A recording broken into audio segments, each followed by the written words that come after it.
Hey folks, another start of a series, this in which I am making up a kilt in the McFarlane modern tartan. So again, once again, those people with motion sickness, close your eyes for a second. I'm just going to pull it out and make sure it's still filming, because, yeah, it's still filming. Cool. There's maybe a also mean to, are we good to go? Where are you? There you are. Yep, there we are. Yeah, McFarlane. Now the customer has given me carte blanche rather than be in. Well, I won't say too involved. I mean, there's two types of clients. There's the one who wants to be told what to wear, or alternately, you can put it another way, has confidence in your skill and taste and everything else. And the second person who wants to be as involved as possible in the creation of what, after all, is an exponent of their personal style. So they've given me carte blanche. So I've unrolled the cloth, and usually there'll be a sticker showing what the face is, as opposed to the back of the cloth, and which is the better edge. It's missing in this case, but I can see quite quickly that this is the dress, shall we call it the dress edge, the better edge.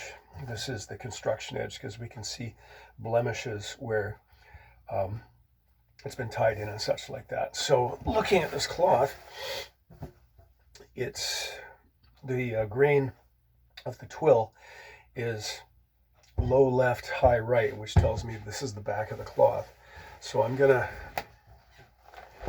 turn it over, and the first thing I'm gonna do, okay, there's my good edge,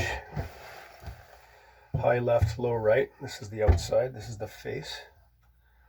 Okay, the first thing I'm going to do is I'm going to inspect the entire length of the cloth. Now, for those of you who are who follow me and who are repeat visitors to this channel, there may or may not be anything new here. The primary reason why I'm doing this is because I'm finding that an increasing number of clients like to see their kilt being made. This adds to their pleasure, their enjoyment of the garment, and I certainly won't begrudge them that.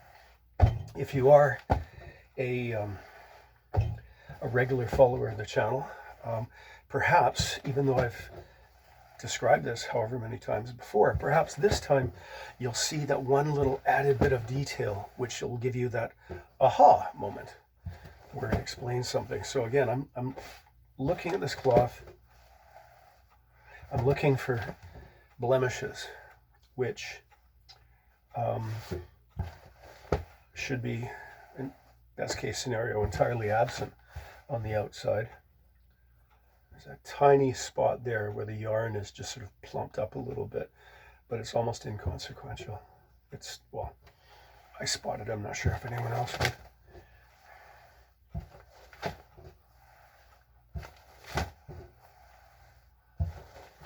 I'm also looking at that edge. It remains perfect the whole way along, or at least as perfect as can be achieved in what is, after all, an organic artifact. Okay, that was my... Okay. Good. Okay, good. That all looks good. Now right now I've got 1, 2, 3 kilts underway. One, 2 new kilts, 1 alteration. So I'm running out of my my tin cups. Oh, I have one more tin cup. It's full of chunky bits of wax, but I'm gonna press this into service to be my my cup for this project. Now I'm gonna transfer my notes, because we had an initial meeting with the customer, but he lives some way away, and all subsequent conversation has been by email. Okay, waist, hip, fell, length, 44, 46, 10, 25. That 10 is a rather long fell, because typically, the fell is 1/3 of the total length. 25 inches. He's well over 6 feet, so that checks out. Because I asked him to measure it a couple of times, and he's also sent me images of him dressed in a shirt tucked into trousers, photographs taken from front, side, and rear, so I can see his physique and his posture. Okay, and he's given me carte blanche, so I've just decided that it's going to be chrome buckles with black straps and a black lining, because I don't think my dark green or my dark blue linings will go well with that. I'll take a look at that later. I'll just put a question mark there. Okay, so right now, initially 44 inches. I would go 22, 22, 23. Yeah, look at that, 23. But I'm inclined to go 23, 21, 24, 22. Again, that wider apron. We'll see if that translates into reality. Okay, so let's get the chrome buckles.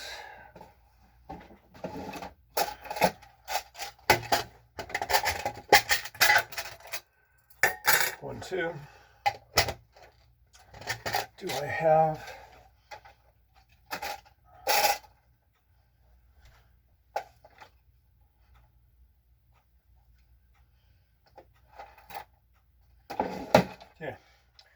two black straps? They're not yet punched. The holes aren't yet punched in them, but there we go.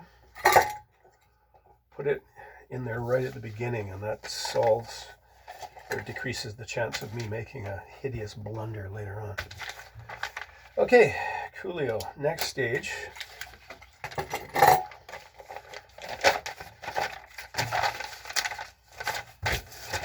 that's the shipment papers from Douglas. So McFarlane Modern, 7.4 meters, which is 8 yards. Okay, let's just put those. Get in there. In there. Held in place with the straps. Put them out of the way. Next thing, let's see how much cloth they've actually sent me. Now I'm going to spill it and do it from the back side, because I'm going to chalk. Where's the end?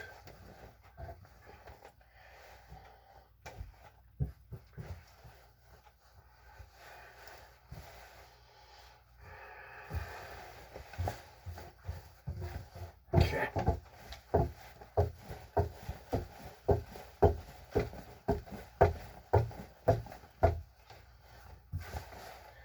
That notch in my table is a cloth yard from the edge. So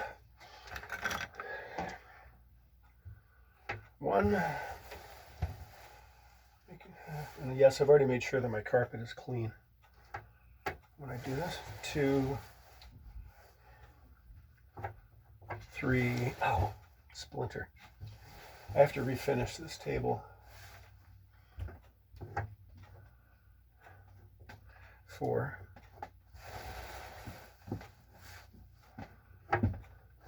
5,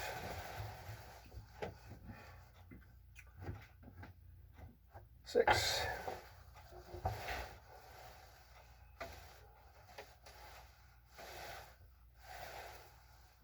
6,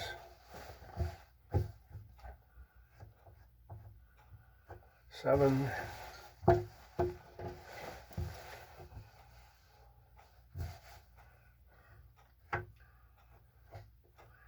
8 yards. 8 yards. Might might as well be 9 yards. It's a finger's width short of 9 yards. Might as well use the entire 9 yards for the kilt, because that will mean more pleats. And yeah, it's only 18 ounces heavier, or a little bit less than that. Okay, cool. 9 yards. Nice. I love how the mill will always go a little bit over. There's no, I have perfect confidence in them that they're not going to short me. Yeah. Okay. So here we are. And the beginning of the roll is usually where you'll find a bit of imperfection in the weave, that you'll get a wobble or something like that. And again, those can be corrected, but this looks pretty good.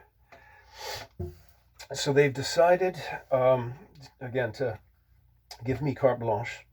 So having seen the fellow's figure, right away, I want to pleat it to the stripe, because pleating it to the stripe, we get as strong as possible vertical effect. And I know sometimes in these videos I mix up vertical with horizontal, but we want a vertical effect because it's slimming, it's also heightening.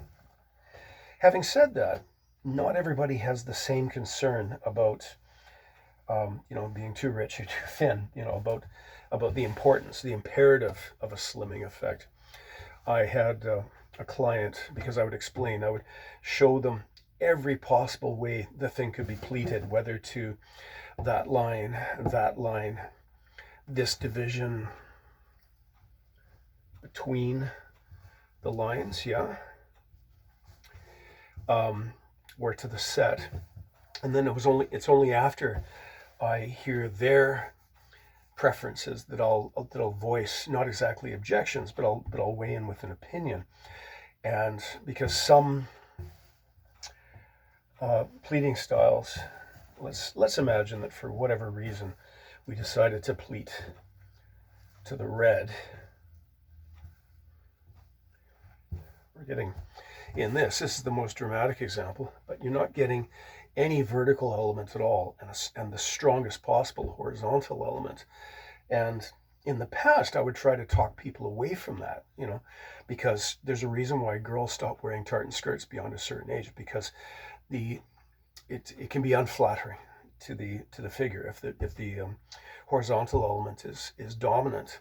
And I'd mentioned this to this one client, and he said, "Well, that's bootylicious." And I went, "Well, sir, if bootylicious is what you want, bootylicious you shall have." So I'm no longer as adamant in my effort to sway a person's opinion, top of anything else, because this costs a great deal of money.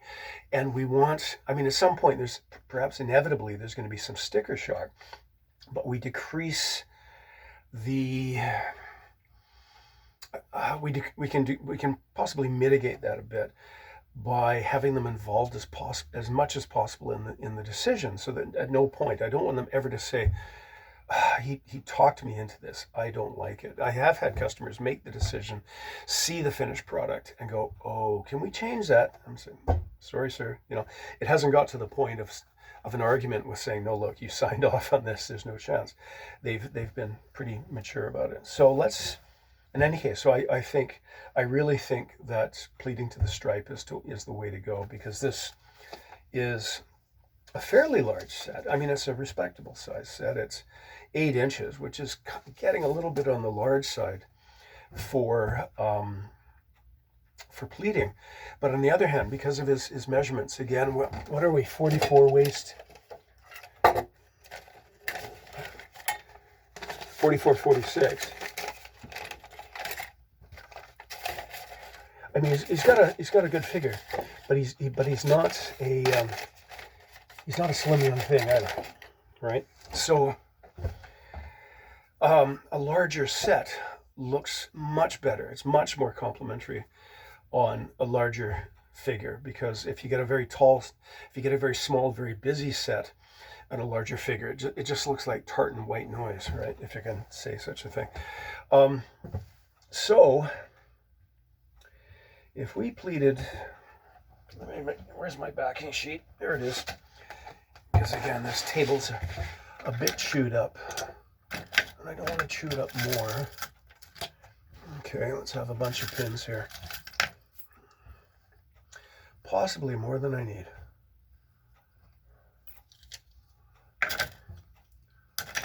It's about time for me to clean that shelf out. Okay, let's pin it to the broad black and white.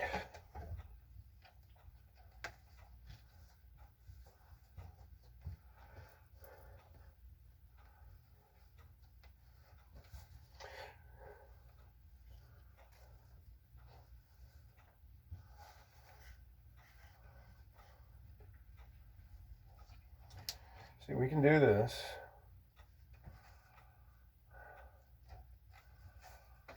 Not sure where I was going with that statement. Okay. We could possibly we could do this so that it's not showing any red at all between the pleats. Now, how wide is that? That is 5/8 maximum. Let's do just one more.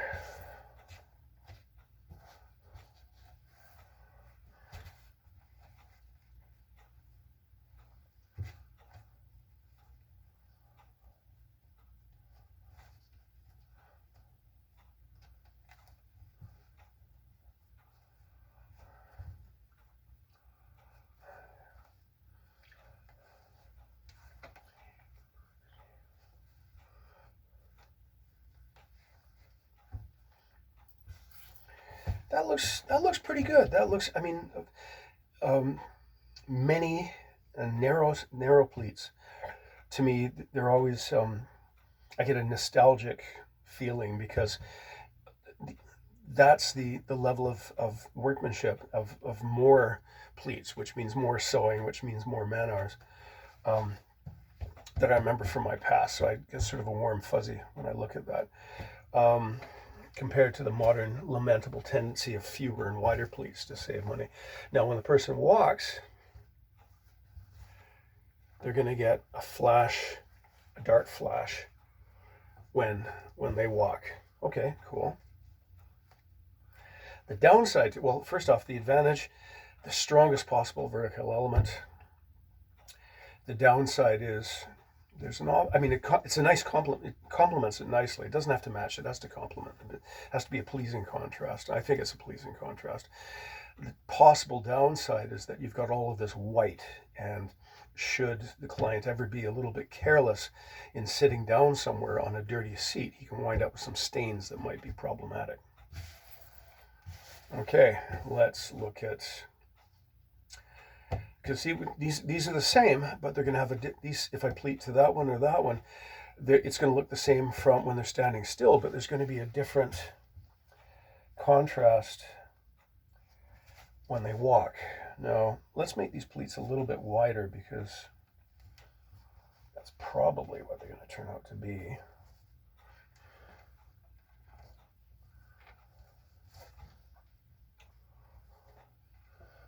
It's funny, I have to remember to keep my head out of the way so you can see what I'm doing. I think I only have to do about 3 here so we can see.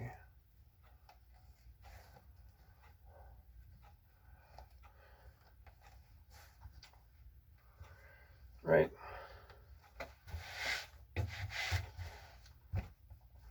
That's nice. That still has a very strong vertical element, not just a little bit, not so much the black, but the white. There's a strong vertical element there. And when the person walks, again, you're going to get a dark flash when they walk. Let's try it to the other narrow black line.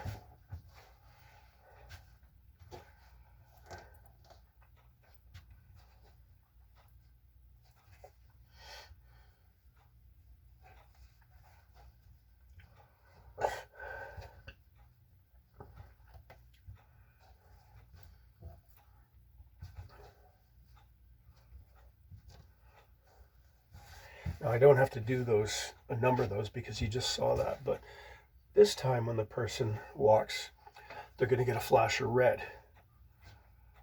Slightly more contrast, I suppose. Brighter rather than darker. Okay. Well, I'm going to think about that for a bit. Okay, so let's get all these pins out of here. Let's take a look at, okay, I'm just gonna take a minute here.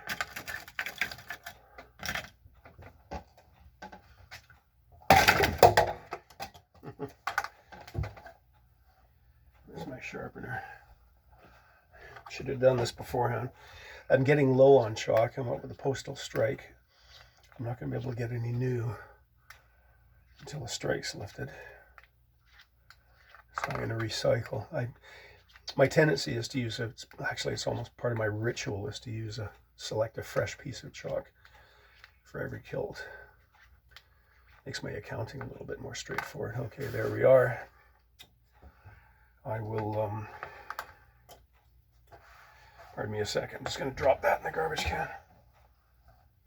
In the dustbin. There we are. Okay, the length, 25. Now, no matter what of these stripes that I select, I'm going to center my front apron on the most prominent part of the pattern, the set, which is, to my eye, this center line. I wouldn't center it there or there, because anyone who looks at it is just going to think it's off center, right? So that's the center. I could possibly center it there. And one thing I will do is like this. That looks more right to me. Okay, 25 inches. Okay. Now usually I mark in white, but I'm gonna, just because it is white, there's my top. I've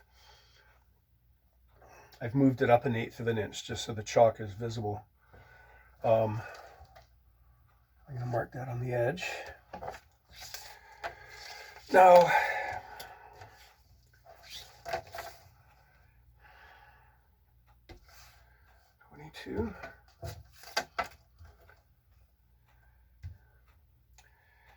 if this was, yeah, it's 44 waist. So if it was 20, this looks like there's enough room there on the edge. I'm going to want to rip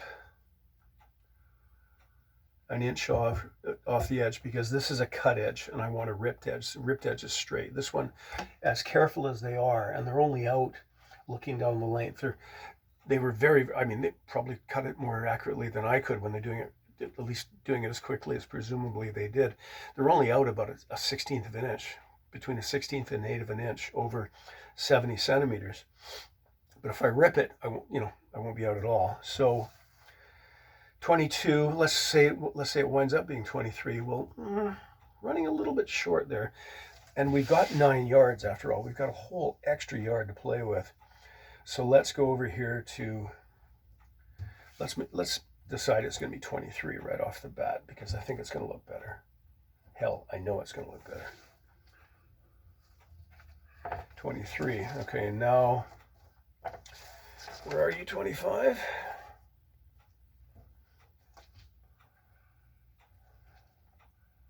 There's my center. 10. Now, that 10-inch fell that he measured lands into sort of no man's land out here. There's no nearby line. Well, it's exactly 3/8 of an inch down from this line. But I think with a clear conscience, I can bring that up because generally it's 1/3 of the total length, right? So 7, 14, 21, 8, 16, 24. Let's say 8 1/3 8 inches and a third, 8 3/8-ish. But if I shorten it to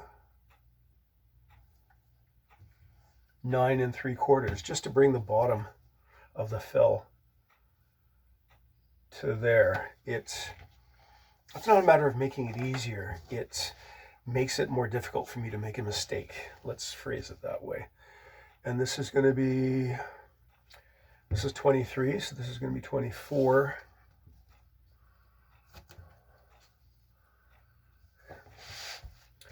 And 24, and there's 23. Okay, let's go to the other end, and I'm just going to mark on the edge. There's the bottom of my fell. There's where I'm cutting. Here's 2.5 inches down, which is 99 cases out of 100 is the right drop from the top of the kilt. Okay, because I've put those marks on the edge, now I can do this.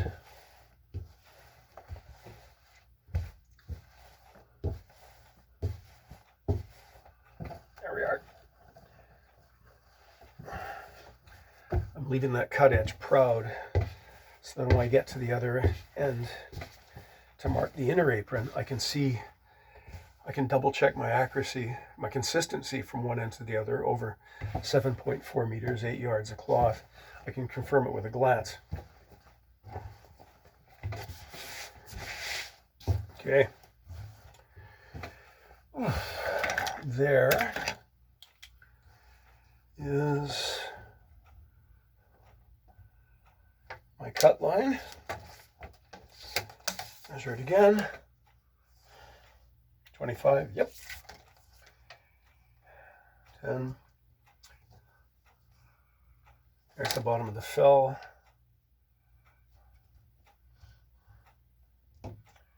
2.5. How does that, oh yeah, okay, I'm looking, it's within 1/16 of an inch of the other end. That's comforting. Okay.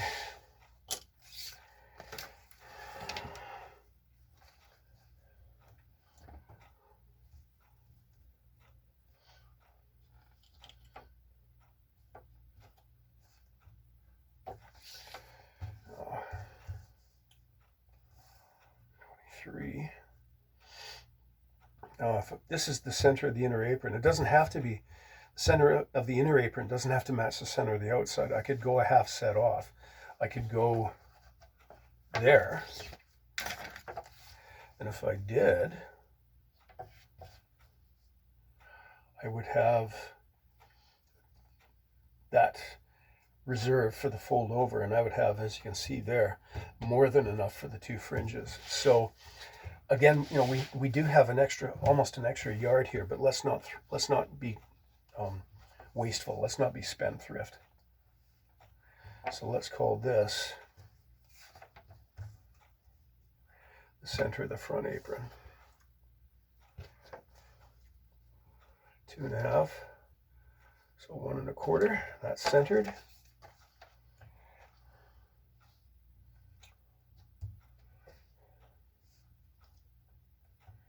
One and a quarter. Okay, that's good. I did that quickly by eye, and well, I guess I could boast that I'm an 1/8 of an inch out, but yeah, it shouldn't even be an 1/8 of an inch out with my experience. But there we go. And there's strap and buckle.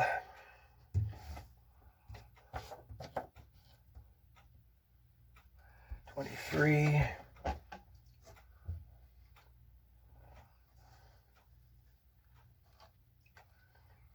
Good.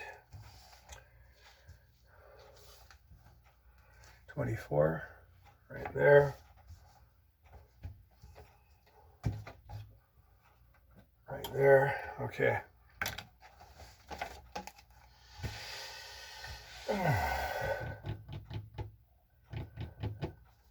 You know, no, I still haven't selected which of these elements I'm going to use to center the pleat on, and I haven't even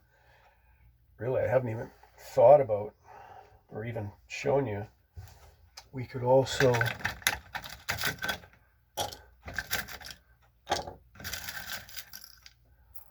pin it this way. And again, this is a pleating style that was developed, it was invented by one of my clients, and I've told this story elsewhere, but wherever you are right now, Keith, thank you again for showing me this, because I wouldn't have thought of it. And at the risk of repetition, my client had, in the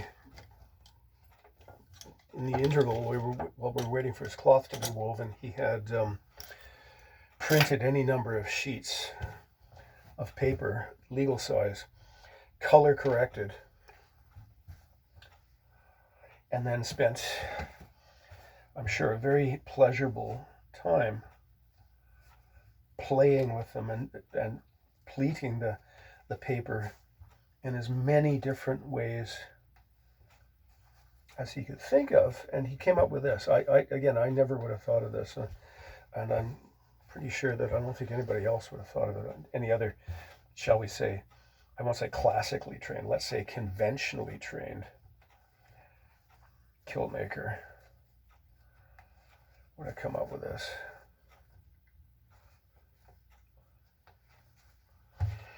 Okay, so it's pleated to the division rather than being, because the conventional way, the orthodox way, is to arrange a pleat so that one element, in this case the most prominent element, this broad black line, or it is black, unless it's green, black, is centered on the pleat. This is centered on the division between two colors. Actually, it is centered. There's a very fine black line there, which you may not be able to see. It's going to be 4 yarns. Without even getting a magnifying glass, I can tell you it's 4 yarns, which is, well, 2 yarns is as narrow as they can do it. That line's 2 yarns. This line I'm going to say is 4. So it's technically conventional in that an element is centered on the pleat. But the effect is, again, it's the division between two colors. And when it's sewn together, the advantages are, okay, there is a rather more subtle vertical element here. The horizontal element, I think, is stronger because the white lines pop the eye, popping out more. But we have the strong vertical element with the dark green lines. When this person walks, they're going to get a flash of red, which is, actually, it's going to look pretty cool.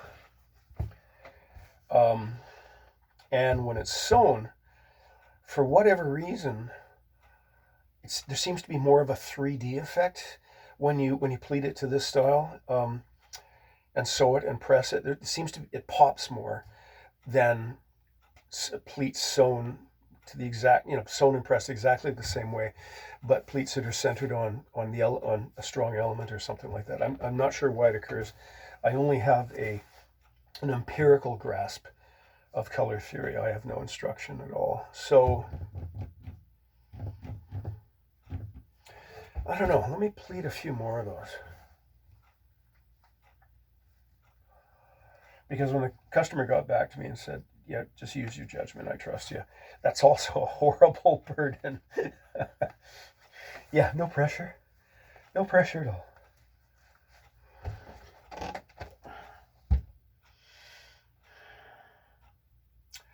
It's,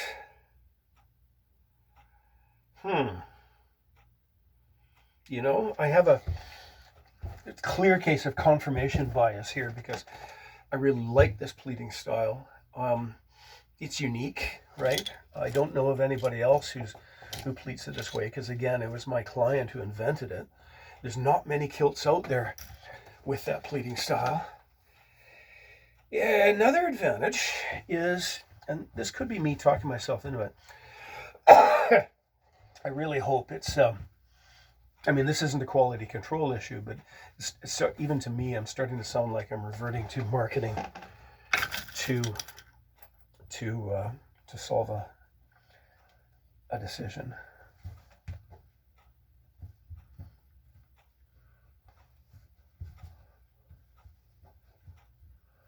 So here are the two polar opposites.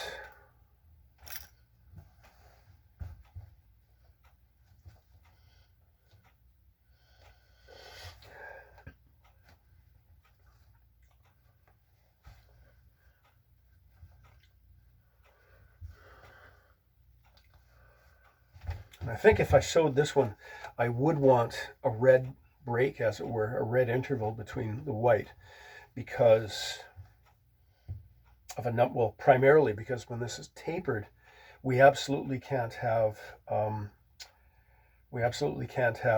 a color, an element vanishing into the pleat. See, we can't have red visible there and not visible at the top. We just simply don't do that. It's wrong. I draw that line there. And I'm not going to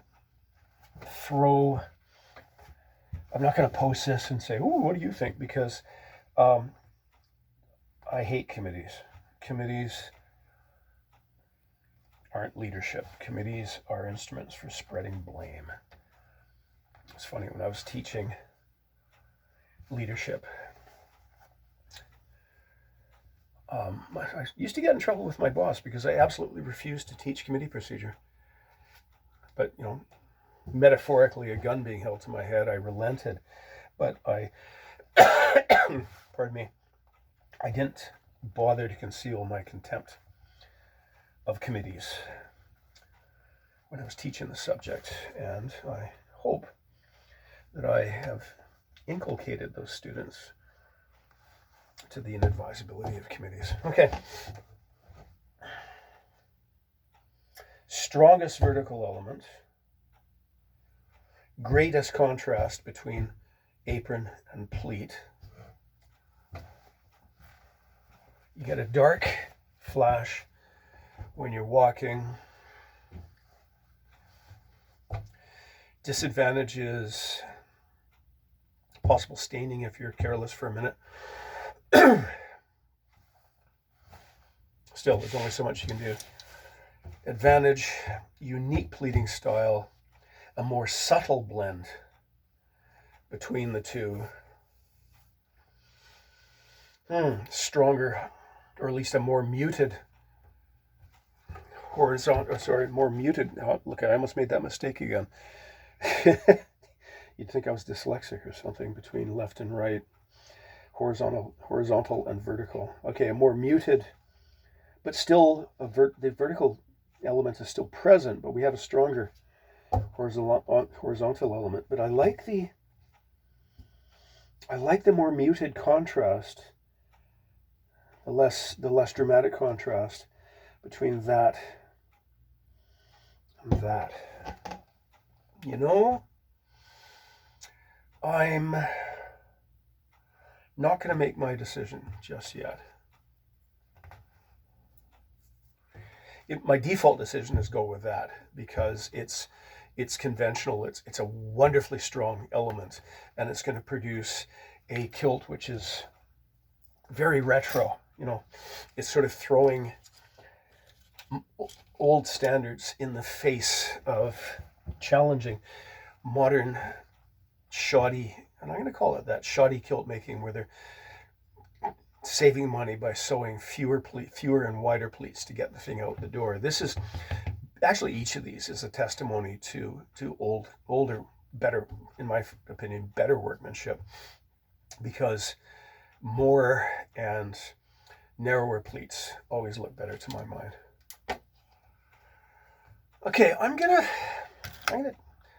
review this video later and look at these. I'm not gonna make my decision quite yet, because I have work. That other kilt that I'm altering, that Davidson kilt, is a higher priority right now because it's Friday. It's got to be ready Monday.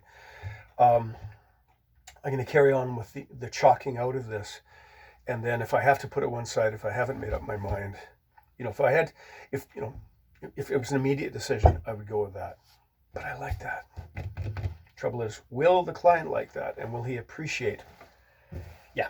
Okay. In any case,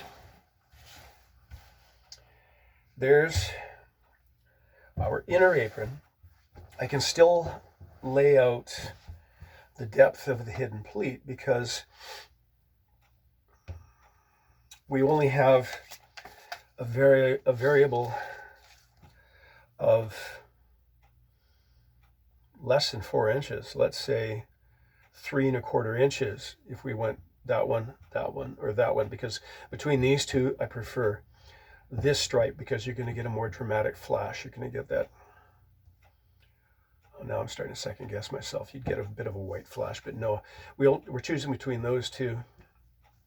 Sorry, those three, and that's only a difference of 3 inches. So I can lay out that apron pleat in the knowledge that I have a 3-inch tolerance there. Okay, that is too shallow. That is almost exactly a third. Okay, cool. So that's it. Let's mark that. Okay, and therefore that's my last pleat. Okay, back to the other end.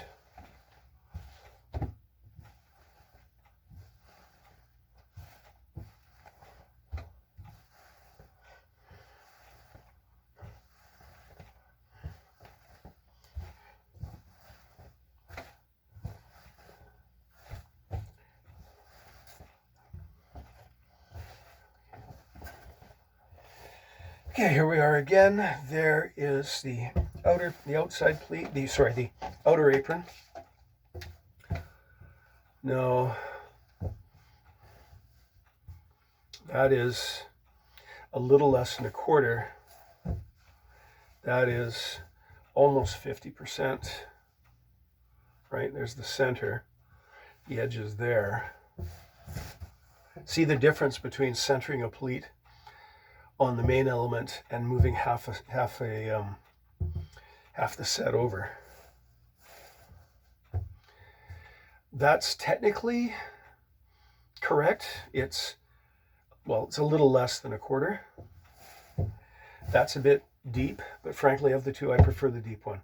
Again, remember, it drapes better, it moves better, a little more instant modesty when you sit down, greater reservoir of cloth against the day that it becomes a more prominent citizen.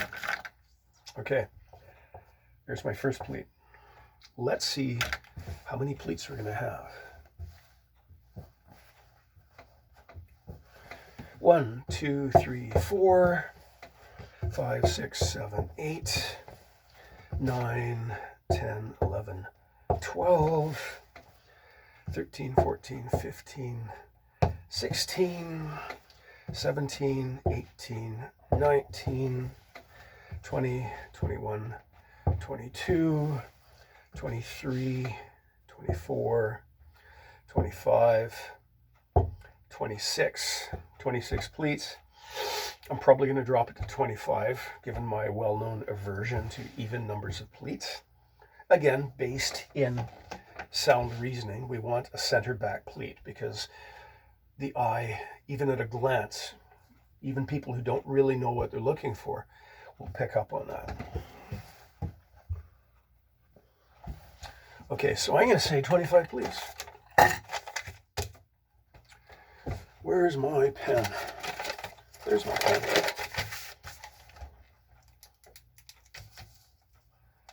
25 pleats. And that's with 9 yards of cloth, yeah. 25 pleats, so what did I say? 23, 21 at waist, 24, 22 at hip. Out comes my handy dandy scale on my chart. So 22, well, 21 and 7/8. Okay, so 25 pleats. A pleat that's 7/8 of an inch wide will give me 21 and 7/8. That's within 1/8 of an inch of 22. So at the hip, it's going to be 7/8. 21. Well, 3/4 would be 18 3/4, but that's not enough. So what happens when I split the two? If it's 3/4 is 6/8, which is 12 16ths. So, okay, so 3/4, it'd be about 18 3/4. Let's split. So measuring in 16ths. 2, 4, 6, 8, 10, 12, 14, 16, 18, 20, 22, 24, 25. 25 is going to put it at 20 and 2, 4, 20 and 5/16, which is essentially 5/8 short of 21. So instead of 7/16, I'm going to write it as, 7/16, 6. 3/4 is 6/8, which is 12/16. Instead of 13/16, I'm just going to write 3/4 plus. Okay, so now I know my pleat widths at waist and at hip. I'll write it out twice because these little sheets have a 23, 21, 24, 22, 3/4 plus, 7/8. Good. Okay, let's put you away. I get really anxious if I lay a pen down on a piece of cloth because there's always a chance of a leaky pen, and therefore a ruined bit of tartan, which at nearly $200 a meter is not to be sneezed at. Okay, so I chalked it out. I haven't yet drawn the widths. It's funny, I seem to be doing a lot of... Okay, that one's 1 inch. The last kilt I did was 1 inch at the hip, 7/8 at the waist, but close. Okay, I'm not gonna start chalking that out yet. What I'm gonna do is I'm gonna neatly put this away on the shelf, and I'm just gonna let my subconscious wrestle with which of those two pleating styles, because again, I've narrowed it down to broad strip, black strip.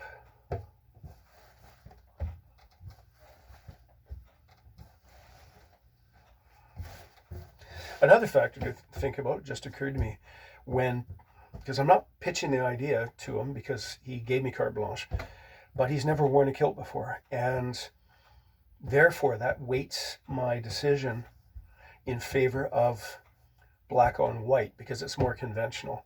This is potentially a little too avant-garde for a first-time kilt wearer. Perhaps I'm overthinking the problem.